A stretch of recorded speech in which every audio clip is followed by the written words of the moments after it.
বকর রাদিয়াল্লাহু তাআলা আনহুকে ইমামতি করার জন্য বলছেন, এবং আয়েশা রাদিয়াল্লাহু তাআলা আনহা বলেছেন, ইয়া রাসূলুল্লাহ, আপনি তাকে ইমামতি করতে বলছেন, আমার আব্বা নরম দিলের মানুষ, নরম দিলের মানুষ, তিনি আপনার সাথে সামনে ইমামতি করবে, আপনার সামনে তিনি দাঁড়িয়ে সালাত আদায় করবেন সবার সামনে, এই হিম্মত তার নাই, তিনি খুব নরম কোমল হৃদয়ের মানুষ।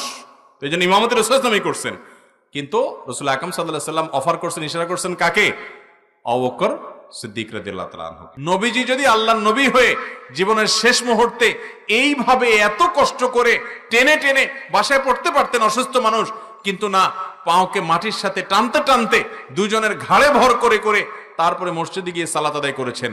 যারা বলছেন যে আমার আর সালাত আদায় করা লাগবে না, বা সালাত আদায়ের পরে যাদের গাফলতি আছে, শক্তি সবল থাকা সত্ত্বেও, তারা কিয়ামতের দিন আল্লাহর কাছে কি জবাবদিহি করবেন? 5 ওয়াক্ত সালাত আদায় করবো তো ইনশাআল্লাহ। অতএব